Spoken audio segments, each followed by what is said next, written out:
Valores del Campo, una visión de la realidad argentina. Conducción, Fernando Estrada.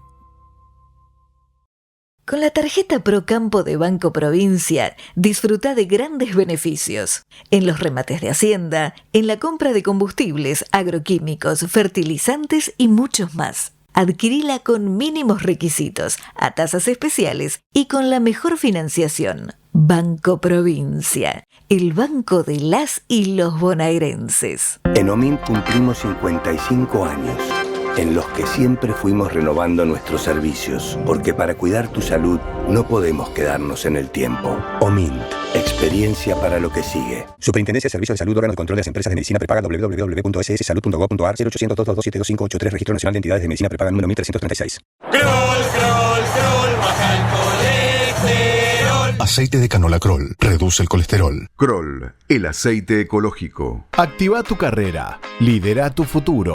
En Universidad FASTA, elegí entre más de 30 carreras online diseñadas con innovación y trayectoria académica. Inscribite hoy y accede a importantes beneficios en la matrícula. Ingresa en www.ufasta.edu.ar/distancia. Universidad FASTA, conectando con tu futuro.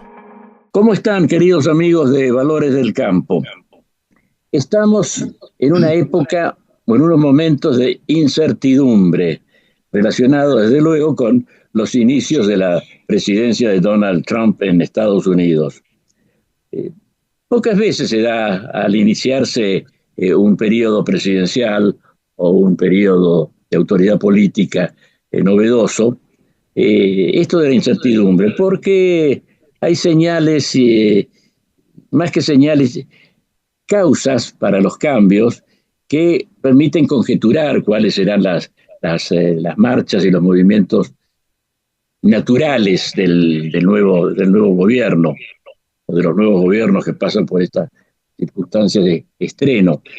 Y a pesar de que Trump ha estado en el gobierno durante toda una presidencia controvertida, y luego ha sido jefe de la oposición prácticamente, todavía no se puede asegurar qué es lo que va a hacer, cuáles son los puntos de vista centrales que va a asumir. Y esto, quizás por la generalidad de algunos de los principios que abraza. Con referencia a lo que puede concernirnos a nosotros. Hace tiempo que en Estados Unidos, al margen de Trump, existen políticas proteccionistas que nos perjudican en cuanto a la exportación de biocombustibles. Se ha cerrado en buena medida el mercado norteamericano para nosotros. Y eso, ¿cómo lo va a encarar el gobierno, el nuevo gobierno norteamericano? Desde un punto de vista diplomático, desde un punto de vista económico, desde un punto de vista político.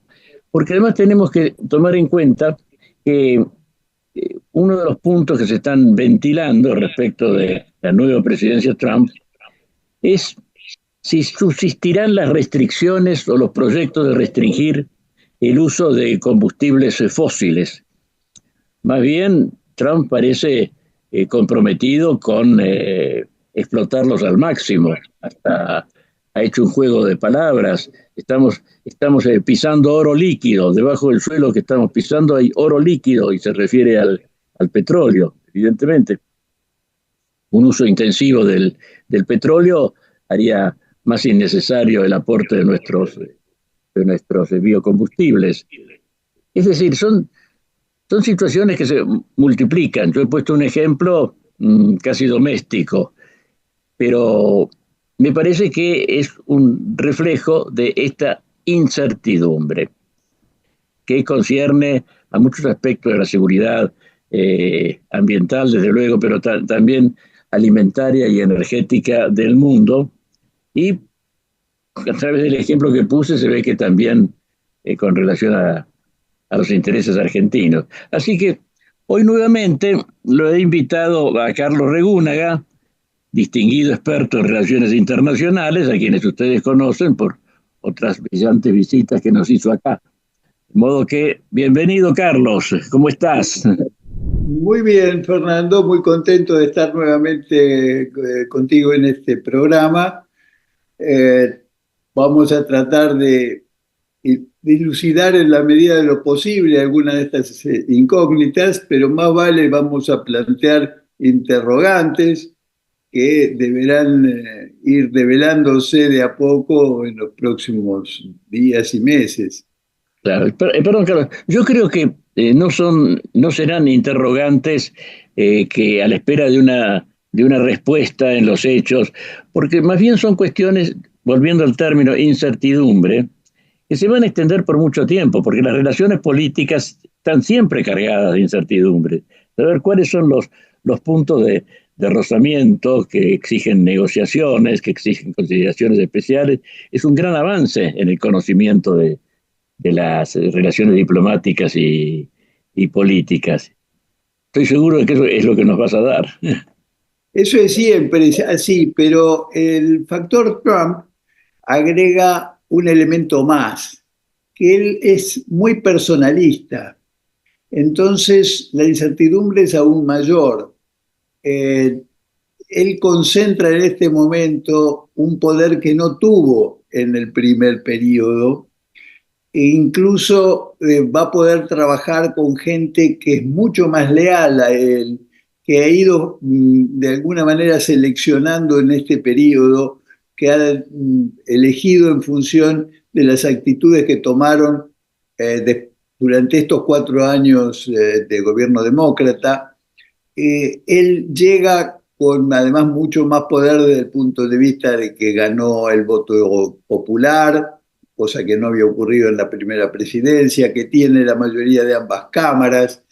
Él tiene en ese sentido una posibilidad de decidir en mayor medida que en el periodo anterior.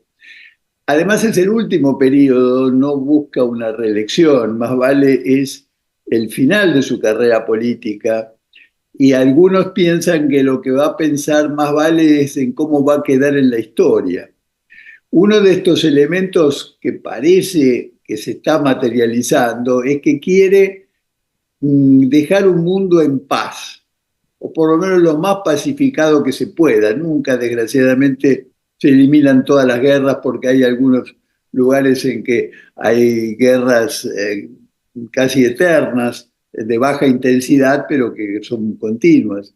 Pero él ha jugado un papel muy importante en este acuerdo que se ha logrado entre Israel y los extremistas de Gaza, particularmente Hamas, y ha anunciado que va a jugar un papel muy importante y de alguna manera se va a asegurar que termine la guerra entre Rusia y Ucrania.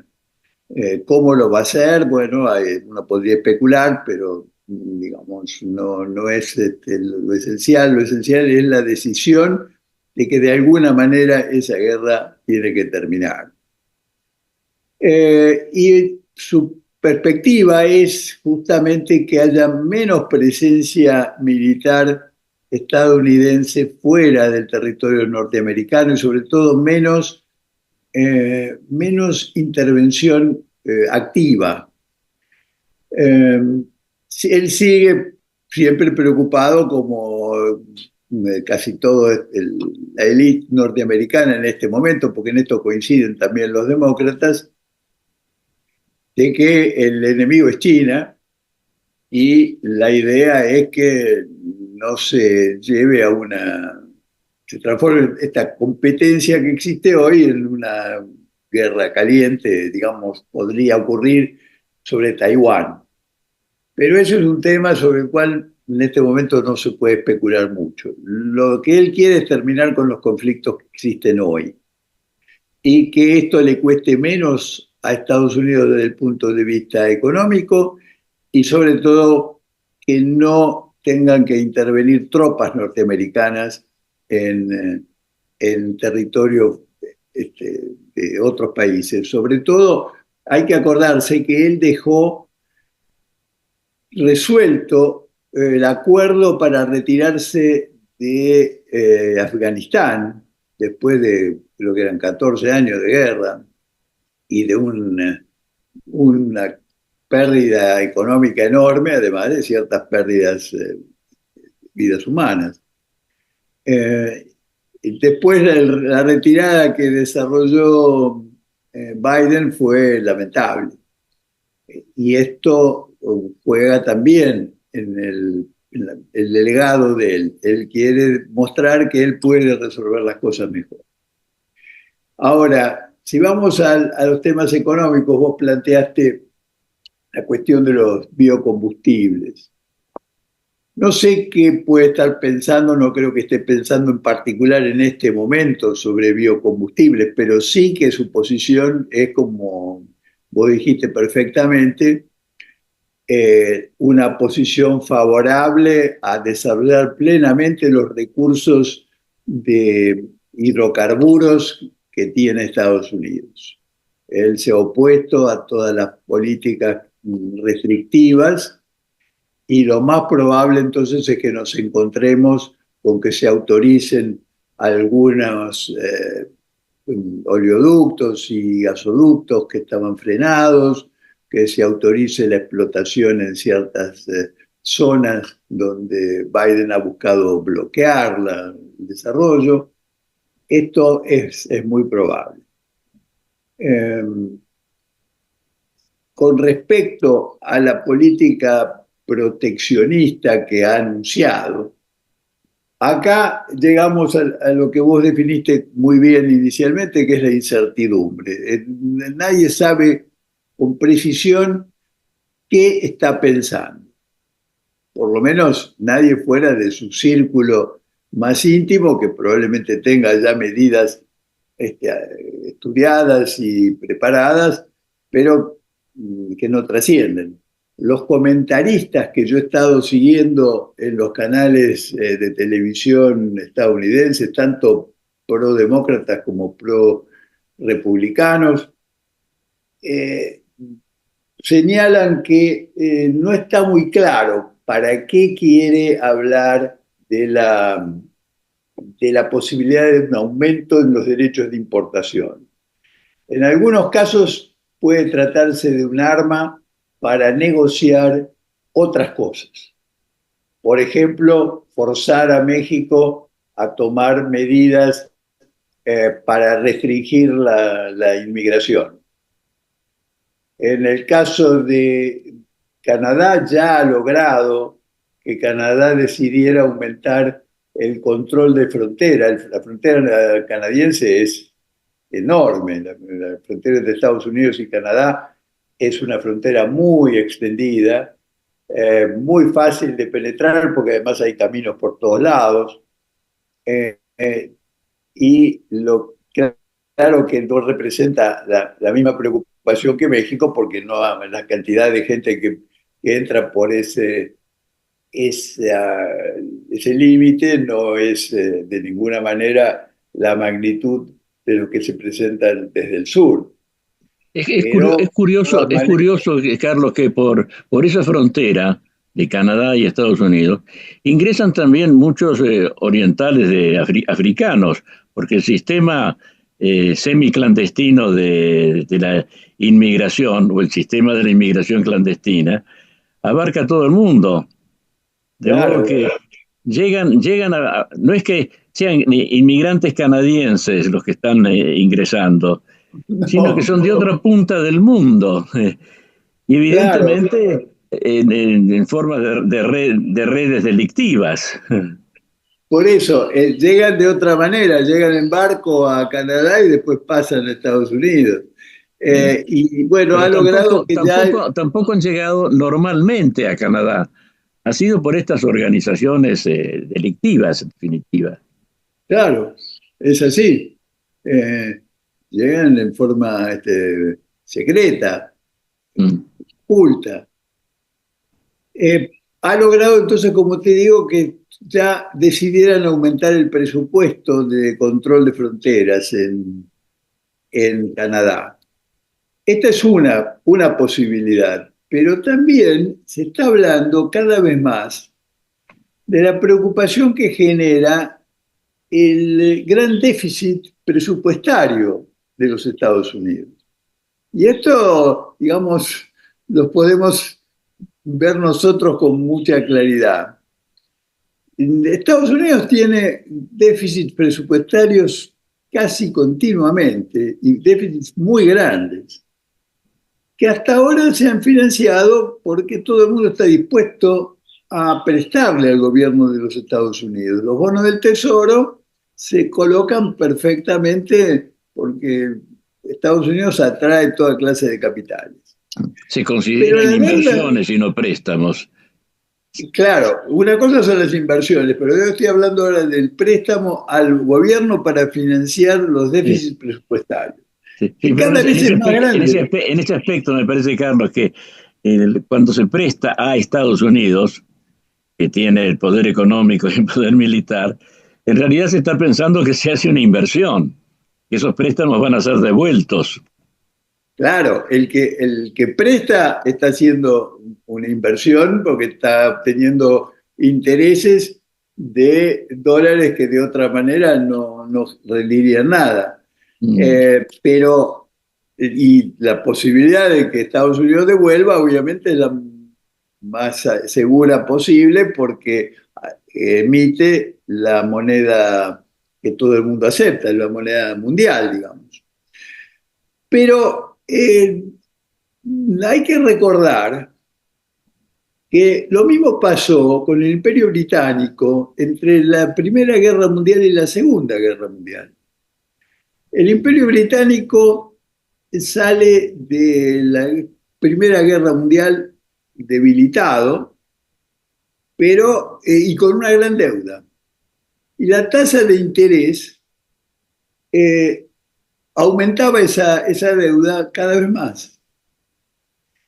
Y ¿qué es lo que está pasando en Estados Unidos también? La tasa de interés es relativamente alta, porque además la Reserva Federal hace todo lo posible para reducir la inflación, aumentando la tasa de interés. La ha estado bajando, pero no al nivel que había antes de que empezara esta política restrictiva. Esto hace que la deuda continuamente crezca, no solamente por los déficits, sino por los intereses que se acumulan, que requieren emitir más bonos.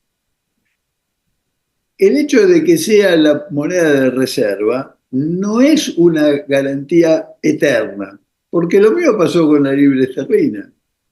La libra esterlina era la moneda de reserva entre las dos guerras, y lo había sido todo el siglo XIX. Y un buen día dejó de ser Londres el centro financiero, el Imperio Británico más que acreedor era deudor, y la deuda crecía a niveles exponenciales, y Gran Bretaña fue perdiendo posiciones hasta lo que es hoy. Entonces hay mucha gente en Estados Unidos preocupada por eso, y parecería que Trump ha recogido alguna de estas ideas. Por de pronto está decidido a reducir el tamaño del Estado. Y le ha pedido a Elon Musk que de alguna manera haga una revisión de todos los procedimientos y de las estructuras del gobierno de Estados Unidos para reducir lo más que pueda el costo de todo eso. Aparte de la eliminación de regulaciones que afectan al sector privado, todo esto que es más tradicional en Trump, pero acá estamos hablando del tema presupuestario. Y entonces hay gente que piensa que el aumento de derechos de importación puede llegar a ser más generalizado y no tan alto, porque se busque una mayor recaudación por esa vía. Con lo cual, vamos a ver qué efecto tiene esto sobre el mercado interno, sobre los precios internos. Hay promesas de que más vale va a bajar los costos, pero vamos a ver si esto es posible. Además tenemos ahí, o tiene Estados Unidos, el problema de las importaciones necesarias. Eso es algo que se plantea en todos los países. No se puede manipular demasiado ese tema cuando son aportes a los cuales una economía nacional no puede renunciar. No, claro, y es un mercado que está acostumbrado a tener productos del mundo entero, de manera que cortar eso no es algo factible. Es posible que él concentre su decisión de volver a recuperar la producción para Estados Unidos en ciertas cuestiones muy estratégicas, pero no en forma generalizada. Esto no va a ocurrir. Estados Unidos va a seguir siendo un importador importante. Lo que pasa es que a lo mejor con aranceles mayores para poder recaudar más. Además pongamos el tema de China, que creo que es el central en toda esta cuestión, ¿no? La interrelación de los intereses comerciales chinos y norteamericanos es muy intensa. No es algo que se pueda resolver fácilmente con algunas decisiones administrativas o legales. Este mismo tema de TikTok lo ha puesto de manifiesto. Claro, es curioso porque representa un cambio muy importante en la actitud de Trump con respecto a TikTok. Él era partidario de excluirla completamente y resulta que ahora quiere encontrar una solución para que siga funcionando. Yo creo que por eso es que estoy diciendo que la incertidumbre es el principal factor acá. No sabemos qué quiere realmente dejar como legado.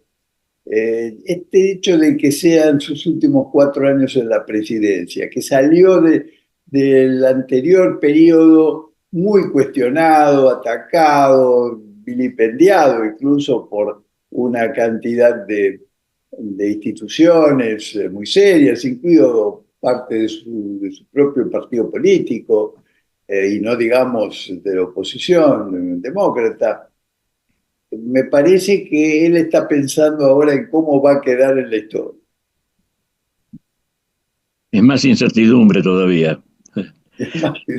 Ahora, con relación a la Argentina, desprendámonos por un momento de la personalidad de Trump y también de las supuestas amistades que tiene con funcionarios argentinos, empezando con el presidente. ¿Cuál crees, o cómo ves vos la relación permanente de la Argentina con Estados Unidos?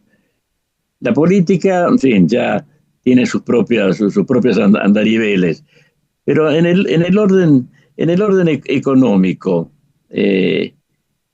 por ejemplo, un acuerdo de comercio con Estados Unidos abiertamente, ¿qué significaría para la Argentina? Yo supongo, pero esto más vale habría que preguntarle a analistas locales. Me parece que el que habla de eso es Milei.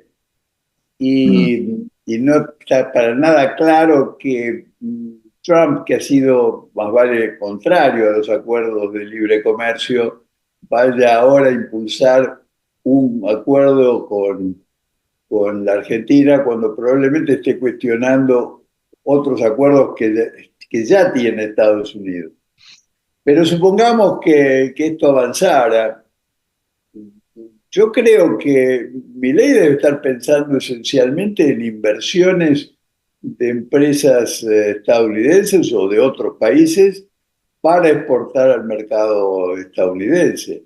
Porque obviamente los productos tradicionales nuestros no se van a vender en Estados Unidos. Estamos hablando de cereales, carnes sí, pero digamos, no sé si se necesita un acuerdo de libre comercio para eso. Más vale las cuestiones que ha habido se han referido a cuestiones sanitarias que siempre pueden surgir.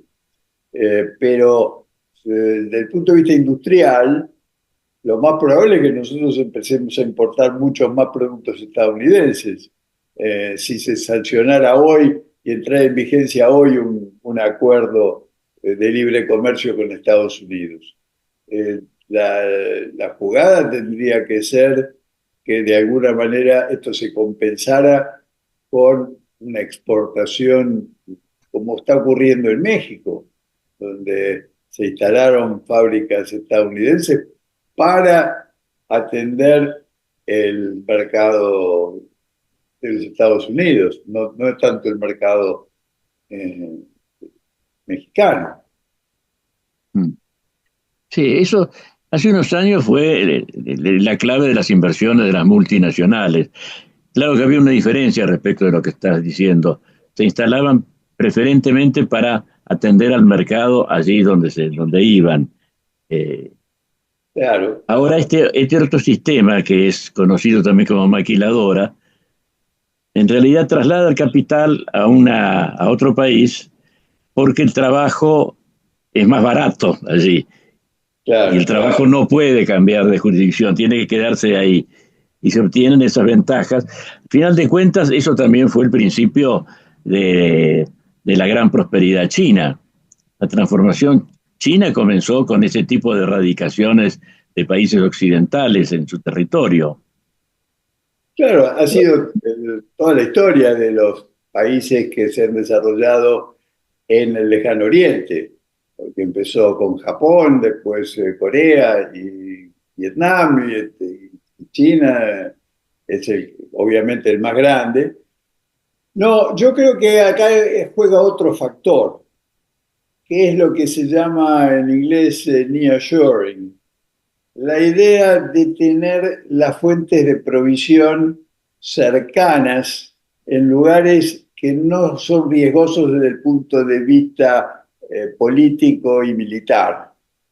Entonces, no es tanto que vayan a instalar acá para aprovechar mano de obra muy barata, porque no sé si vamos a tener mano de obra tan barata, pero será más barata que la de Estados Unidos y se puede agregar el factor de que la producción va a seguir abasteciendo a Estados Unidos aún en plena guerra porque estamos en una zona geográfica que en principio no estaría directamente involucrada. Y la Argentina sería siempre aliado de Estados Unidos en un conflicto mundial.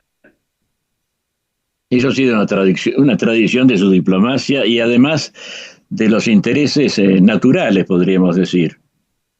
Eso Claro, se aplica también a Brasil, de acuerdo a los antecedentes que podemos ver, ¿no? El régimen de Getúlio Vargas, de la década de 1930, no estaba vista con simpatía en Estados Unidos, porque tenía una cantidad de rasgos enteramente fascistas, su misma designación, el nuevo orden, todo eso no satisfacía bien a las pituitarias norteamericanas. Pero cuando la cosa se puso espesa, porque la guerra realmente se extendió a todo el planeta, Getúlio Vargas puso al Brasil directamente en la órbita bélica norteamericana, mandó tropas a combatir en Europa. claro. Es decir, ahí respondió, no creo que a claudicaciones ideológicas ni nada de eso. Se dio ante una necesidad natural, ante una realidad económica que era insoslayable. No, y fue una jugada muy inteligente porque colocó a Brasil en mucho mejores condiciones que la Argentina en el mundo que iba a venir, que era un mundo dominado por Estados Unidos. Sobre todo inmediatamente después de la Segunda Guerra Mundial, Estados Unidos quedó en una situación sumamente privilegiada. Recién ahora empieza a aparecer China compitiendo desde el punto de vista económico y tecnológico, pero el predominio estadounidense en todo Occidente fue muy claro desde la Segunda Guerra. Entonces, yo creo que el otro factor que es el factor que también están valorando con respecto a la posición del presidente Milei, es la afinidad desde el punto de vista de lo que es la gran cuestión, la verdadera cuestión en este momento, que es la agenda cultural. Mientras que en el siglo XX el gran conflicto fue entre la democracia y el totalitarismo. Primero al enfrentar al régimen nazi y después al régimen comunista de la Unión Soviética. Eran modelos que pretendían exportarse. Tanto el Hitler como Stalin y los líderes soviéticos querían realmente que el mundo entero adoptara sus regímenes. Y lo podían hacer por la fuerza o por la propaganda. En este momento, esa cuestión no es la cuestión decisiva. China no está queriendo exportar su modelo totalitario. Y Rusia ha vuelto más vale a un esquema más parecido al reinado de los zares que a lo que era la Unión Soviética. Putin se maneja más como un zar, muy amigo de la Iglesia Ortodoxa, quiere transformar nuevamente a Rusia en una superpotencia, pero no pretende empujar una ideología mundial. La gran cuestión en este momento en Occidente es la agenda cultural, es la Agenda 2030 y los que estamos en contra de eso. Y Milei se ha colocado muy bien en ese sentido, y en ese sentido también se encuentra con la afinidad con Trump. Claver Carone, que es este funcionario que estaba en el Banco Interamericano y ahora es uno de los hombres del equipo de política exterior, dirigido particularmente a América Latina, de Trump, ha dicho claramente que lo que más le gusta de Milei es la agenda cultural, sus expresiones fuera de la Argentina, cuando habla en el exterior. Y esto hace que se lo vea a la Argentina como un aliado muy sólido. ¿Y te parece que el tema cultural es realmente decisivo hoy en día dentro de Estados Unidos? Esto de la cultura woke es una expresión nueva, cultura woke, para una realidad vieja. Yo creo que es lo que ha llevado al triunfo de Trump. Sí. Claramente, porque el único líder que se manifestó, digamos, líderes de primer nivel, que pudieran aspirar a la presidencia, que se manifestaron claramente en contra de esta agenda woke predominante tanto en Europa como en Estados Unidos con los demócratas, fue Trump. Y la gente lo ha acompañado. Entonces, y me parece que estamos viendo lo mismo en la Argentina. Me parece que hay un acompañamiento a esa reacción. Si es una reacción contra todo lo que significó el proceso llamado progresista, o como se quiera ponerle, o a las exageraciones, a los aspectos más extremos, será cuestión de ver. Pero una de las cosas que Trump ha dicho claramente es que va a prohibir que competidores transgénicos o transgéneros participen en competencias femeninas. Y esto es uno de los debates que está continuamente en la mira de todos. Sí, y que tienen un gran efecto electoral también. Por eso hay muchos observadores de la política que sostienen que el tema de la cultura woke, principalmente por quienes la cultivan, ¿no?, por quienes la practican, suelen ser puestos en primer plano para que la opinión pública se distraiga con ello y no ponga la atención en otras cuestiones fundamentales. En ese sentido te preguntaba yo si puede ser algo de eso que esté pasando en Estados Unidos, esté diluyendo otras cuestiones como esta de estrategia internacional, la que referías recién.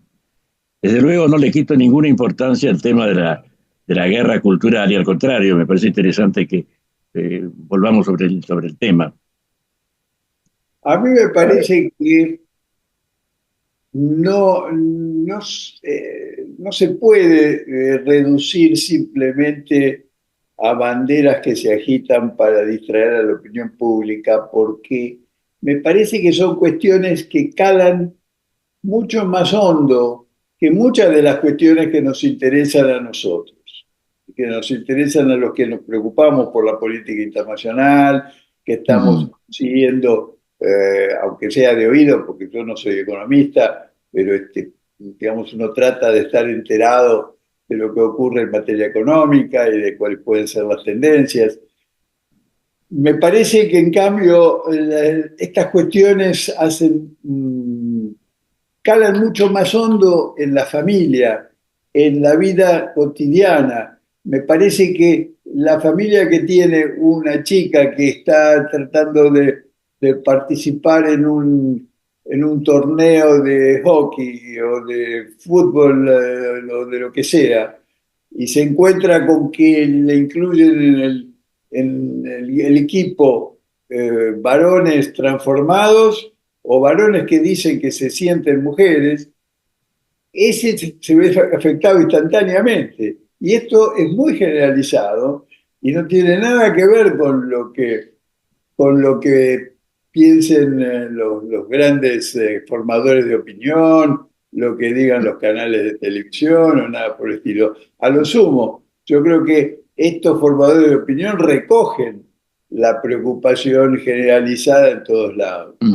Así que incluso el otro tema es el tema del tratamiento del crimen. Hay una cuestión que afecta a todo el mundo, que es el tema de la seguridad.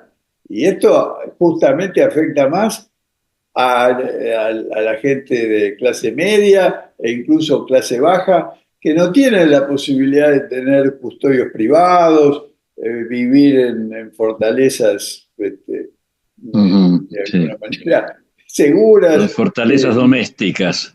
Por el estilo, claro. Y bueno, este debate es un debate que también ha llevado a que mucha gente se volcara del Partido Demócrata al Partido Republicano y lo siguiera a Trump.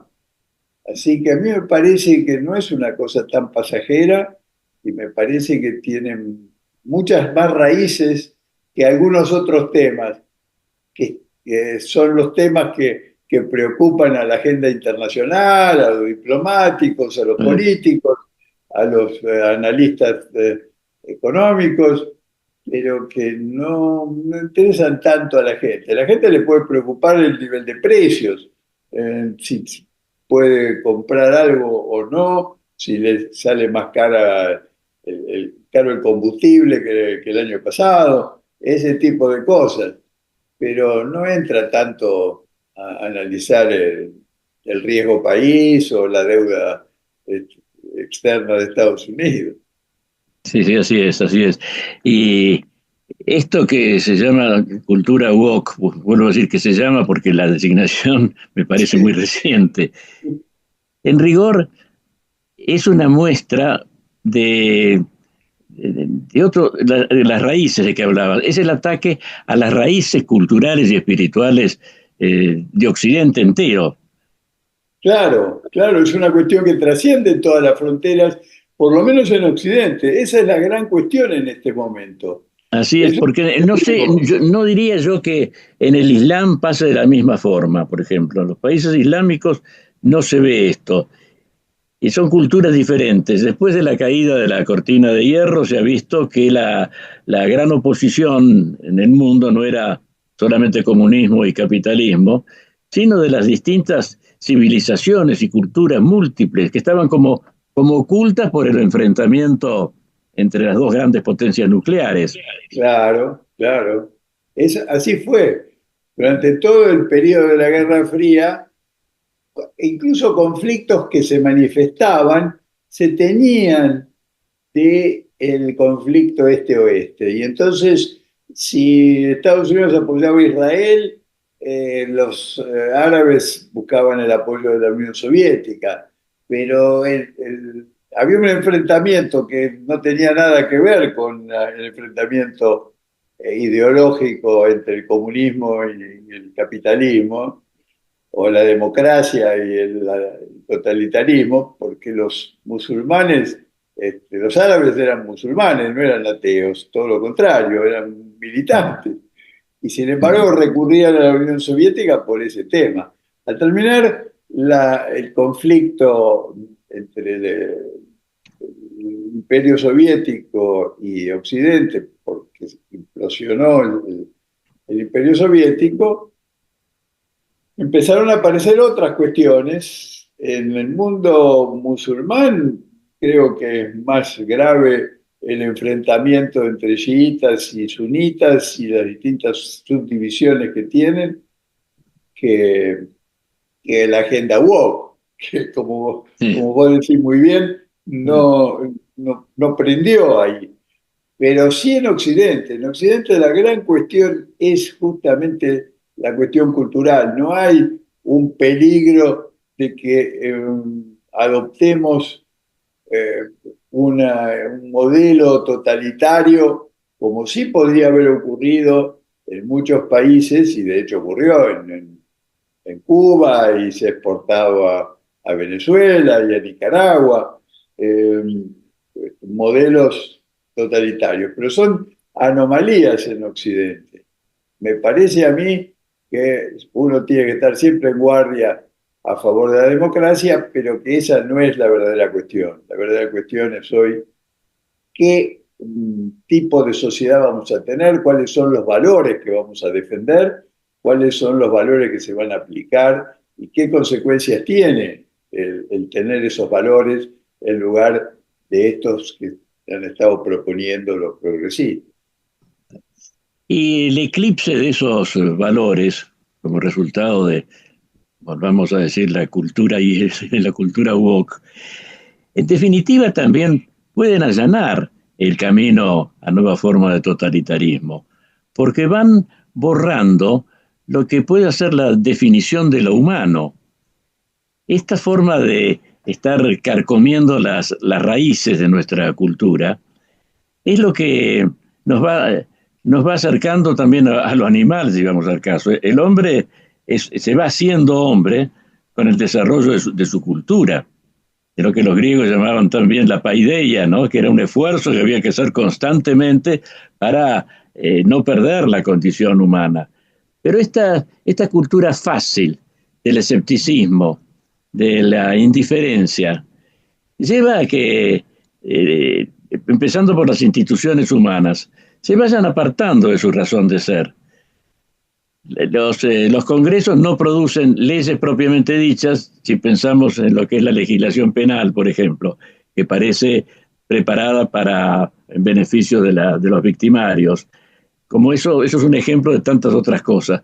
Pero van haciendo que las sociedades humanas dejen de estar unidas por eso superior que es la cultura y pasen a estarlo por otras que en definitiva serían el miedo, la búsqueda de una protección a través del miedo, y ahí está ha estado el origen histórico de los totalitarismos. La cultura woke no es una cultura para la libertad, es una cultura que está preparando los caminos de un totalitarismo.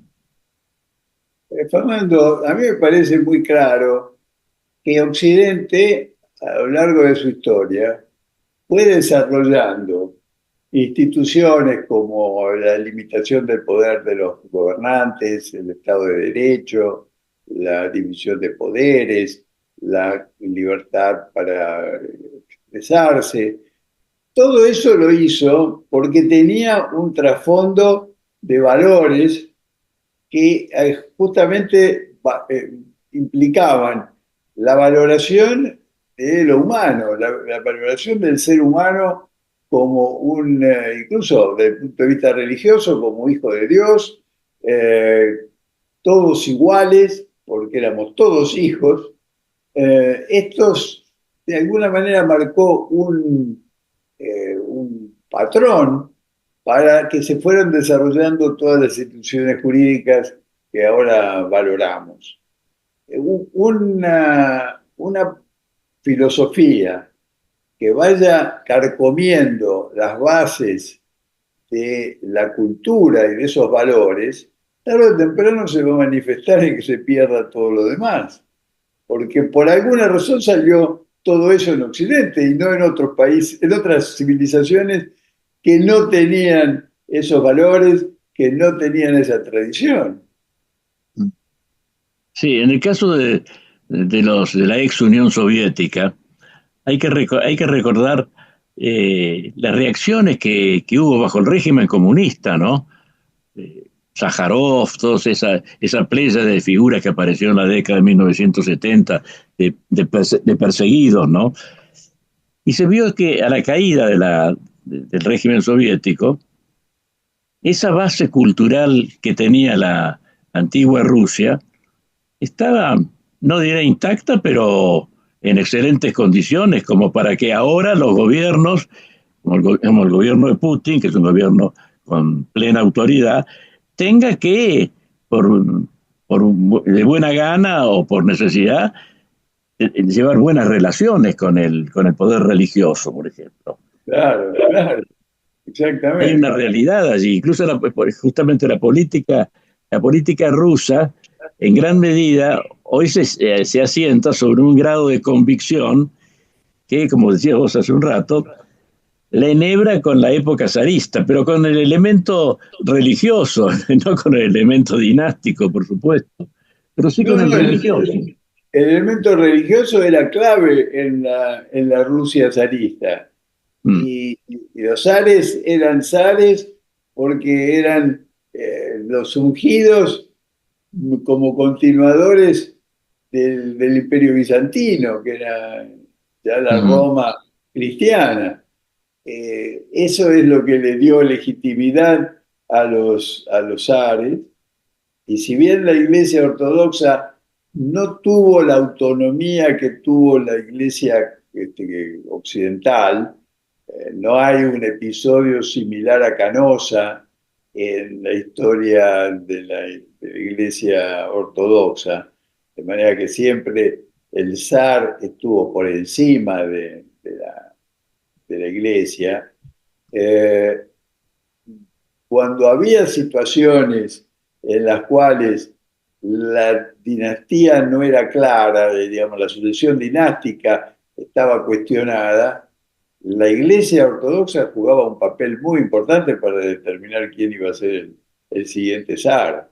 Entonces era un factor de poder esencial, no con el mismo nivel de autonomía que la Iglesia de Roma, porque, como digo, nunca hubo un emperador ruso que se humillara frente al patriarca de Moscú, como ocurrió con el Papa y el emperador Enrique IV.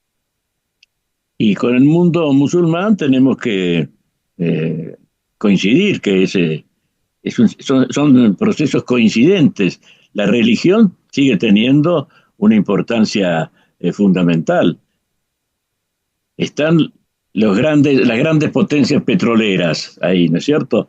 Pero el Corán pesa mucho más que todo el petróleo. No se pueden olvidar. Aunque las interpretaciones puedan ser tan disímiles, ¿verdad? Claro, pero uno ve las dos potencias más importantes, que son Irán y Arabia Saudita, son potencias donde la religión tiene una particular importancia. En Irán directamente es un régimen teocrático, manejado por los ayatolas, los obispos de esa iglesia. Y Arabia Saudita tiene adoptado la corriente más conservadora del Islam, la wahhabita. Con lo cual,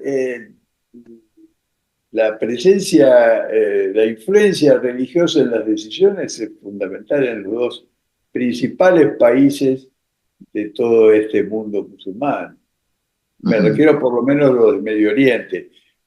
Hay países que pueden ser distintos, yo sé mucho menos de eso. Un país muy importante donde hay una presencia musulmana muy grande es Indonesia, otro es Pakistán, pero ahí me parece que juegan otros factores y es parte de un submundo distinto que está más localizado hacia el este, que es lo que es el Medio Oriente.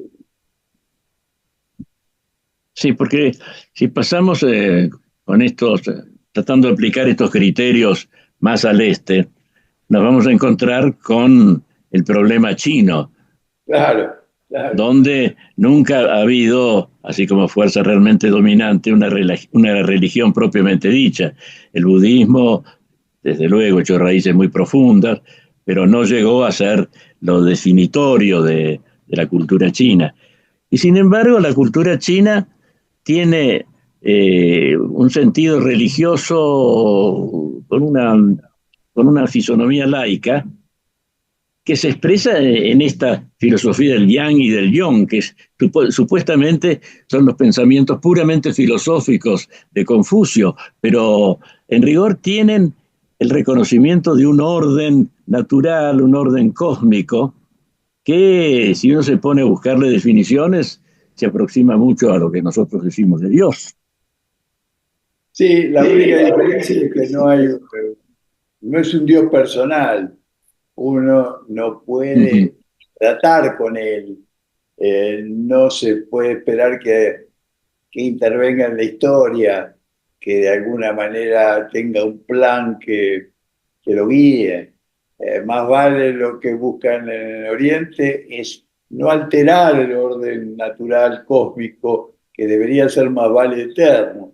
Esto es una concepción bastante distinta, una concepción más estática de lo que es la realidad espiritual.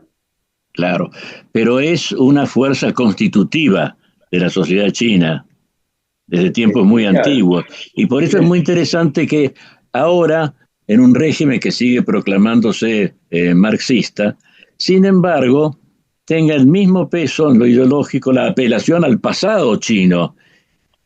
Y ese pasado chino contiene las notas, por lo menos semi-religiosas, de que estamos hablando. De manera que, haciendo esta recorrida por el mundo, podemos entender mejor lo de la crisis cultural de Occidente.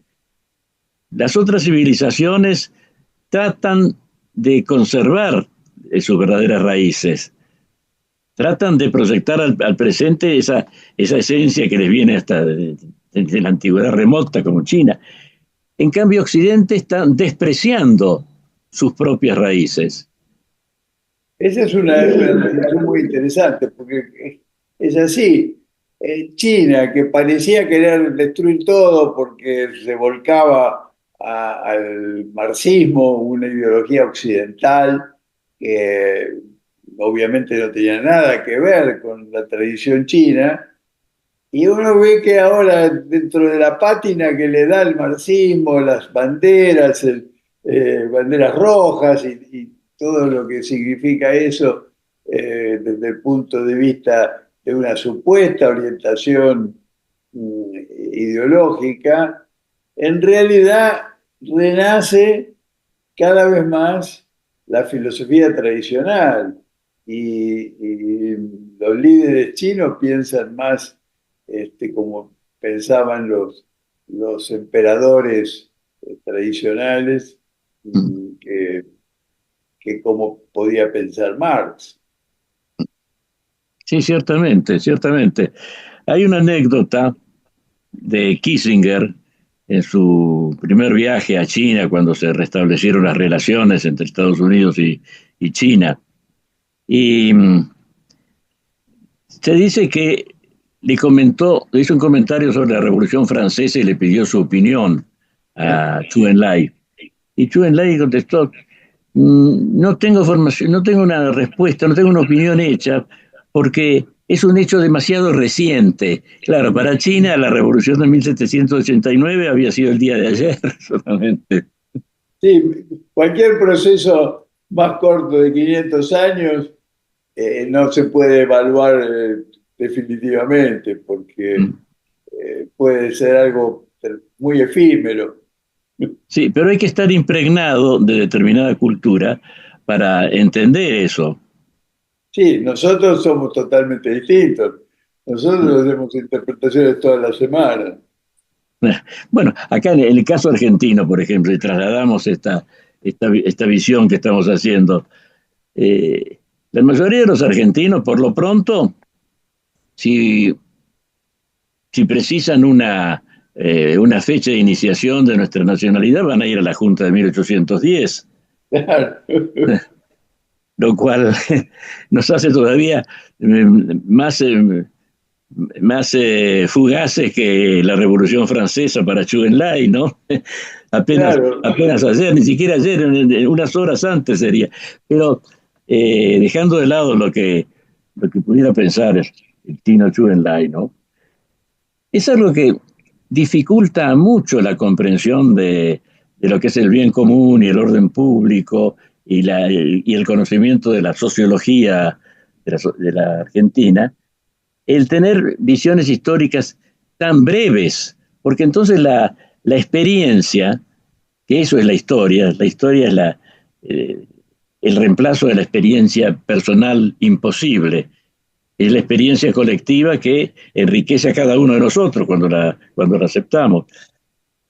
Desconocer los orígenes ya más remotos de la Argentina y su vinculación con la civilización occidental. Y bueno, nos va haciendo cada vez más incapaces de comprender a la Argentina de hoy. Claro. No es una cuestión simplemente intelectual, no, es una cuestión vital que hace a todas las actividades comunes de la Argentina. No se entiende cómo son, no se entiende cómo funcionan, no se entiende de dónde proceden ni hacia dónde van. Es decir, la importancia de la revolución y contrarrevolución cultural se va apreciando con este tipo de consideraciones, con las experiencias que vamos recogiendo. Claro. Cuando un juez en lo penal no sabe por qué, en virtud de qué tiene que dictar una condena, porque duda acerca de que tenga derecho a restringir la libertad de otra persona, ¿y eso qué es consecuencia de qué es? De la revolución cultural, eventualmente, evidentemente. Sí, sí. No, estamos totalmente de acuerdo en ese sentido. Por eso creo que hoy, en todo Occidente, incluyendo la Argentina, que parece a veces alejada de estas cuestiones, pero no lo está, es la verdadera cuestión, es la cuestión central. Y en ese sentido, el nombre que tiene este programa, Valores del Campo, me parece que no puede ser acusado de woke, ¿no? Porque pone en primer lugar valores y reconociendo que el campo y la vida argentina tiene todavía valores muy fuertes. Y nos hemos ido derivando al tema de la revolución cultural, no de una manera artificial, porque partimos de cuál puede ser el encuadre internacional inmediato que se viene con este cambio de gobierno en los Estados Unidos y posiblemente, en fin, reestructuraciones en todo el escenario internacional. Hemos venido a eso porque tenemos una, ¿cómo te diré?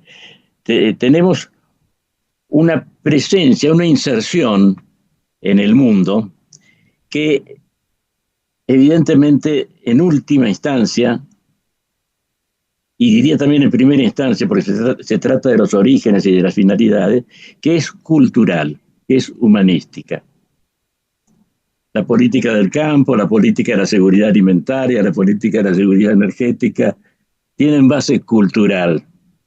En ese sentido, he estado leyendo con sumo interés tu libro, Campo Argentino, es decir, un libro coordinado por vos, pero con artículos de gente muy interesante.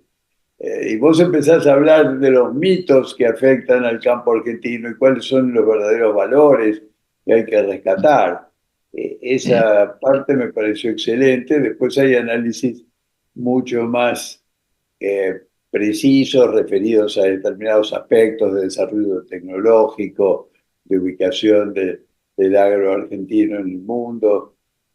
Hasta me sorprendió encontrar un artículo de Arturo Frondizi, que en algún aspecto parece desactualizado, porque obviamente escribía en un contexto mundial muy distinto, pero que agrega mucho interés. Así que ya lo vamos a conversar sobre un café, no en este programa, pero es un libro que recomiendo a los oyentes de este programa, Campo Argentino, un libro coordinado por Fernando Estrada.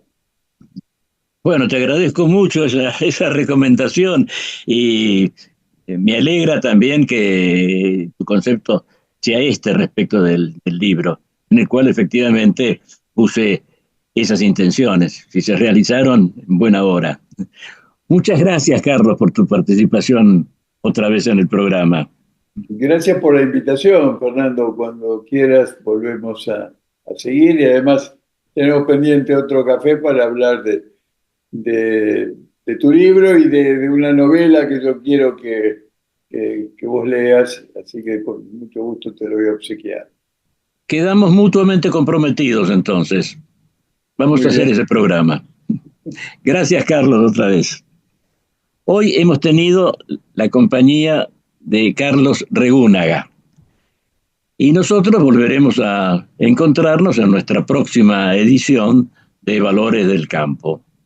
Hasta entonces. Con la tarjeta Procampo de Banco Provincia, disfruta de grandes beneficios. En los remates de Hacienda, en la compra de combustibles, agroquímicos, fertilizantes y muchos más. Adquirila con mínimos requisitos, a tasas especiales y con la mejor financiación. Banco Provincia, el banco de las y los bonaerenses. En OMINT cumplimos 55 años, en los que siempre fuimos renovando nuestros servicios, porque para cuidar tu salud no podemos quedarnos en el tiempo. OMINT, experiencia para lo que sigue. Superintendencia de Servicios de Salud, órgano de control de las empresas de medicina prepaga, www.sssalud.gov.ar, 0800-222-72583, Registro Nacional de Entidades de Medicina Prepaga número 1336. Baja el colesterol. Aceite de canola Kroll reduce el colesterol. Kroll, el aceite ecológico. Activa tu carrera. Lidera tu futuro. En Universidad FASTA, elegí entre más de 30 carreras online diseñadas con innovación y trayectoria académica. Inscribite hoy y accede a importantes beneficios en la matrícula. Ingresa en www.ufasta.edu.ar/distancia. Universidad FASTA, conectando con tu futuro.